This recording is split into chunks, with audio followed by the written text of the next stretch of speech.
Well, it happened. I broke my Steam controller. And I think I can blame this time on Sektori. I've been playing the heck out of that game. I've put in about 17 hours in the last 2 weeks or so. And there's a lot of joystick movement in that game. And I think something just gave up the ghost in here. You could just hear it grinding when I turn left. Not right. I'm perfectly fine on this one, but fine this way. Something's clicking in here.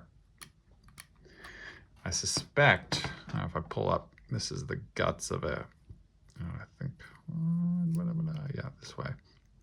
This is the guts of a Xbox controller, which I was soldering some K-Silver Hull Effect joysticks in here.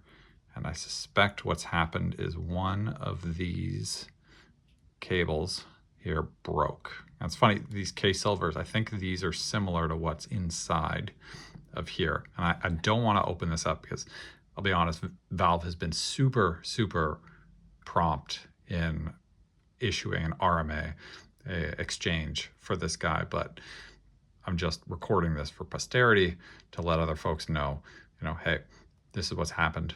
And also, in case Valve, for whatever reason, and I don't believe it will happen, if they'll be like, it's fine, this is not fine. But yeah, I think one of these cables has broken in here that keeps the joystick popping up right, although maybe that's not quite right because otherwise what sends them, but there's something in here that's busted. And yeah, I've futzed around with one of these at some point. Yeah, so in another life, if this thing was out of warranty, I would take this guy apart and put one of these in here. I assume they would work.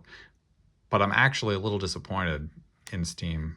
When I bought this controller, well, even before when I was researching it, and I bought it the day it came out, so I was very lucky. I was one of those guys just hammered the shit out of that website until I got my controller.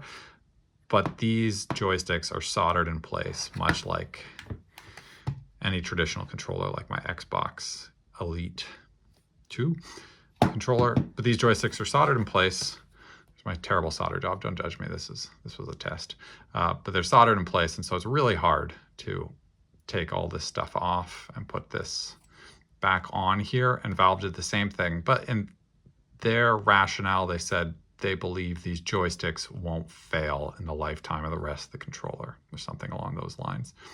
Well, yeah, I mean, the joystick doesn't have an issue with stick drift. It's something else in the stick has failed, and maybe it's just not super common. But I mean, I have a history of breaking controllers because I play hard. Claire Obscure Expedition 33 did this guy in on this bumper. Parry it! Oh boy, did I parry.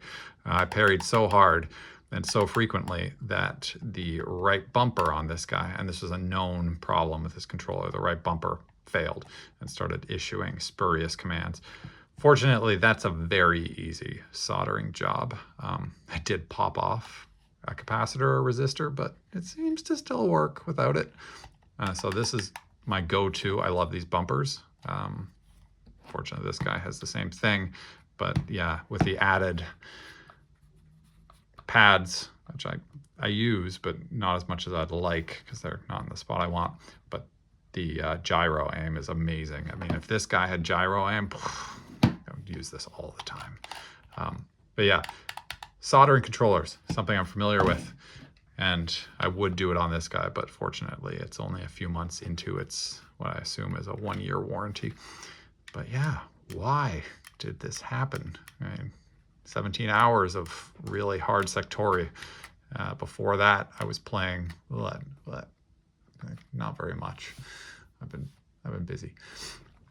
All right, I'll let you know if anything happens, negatively or positively.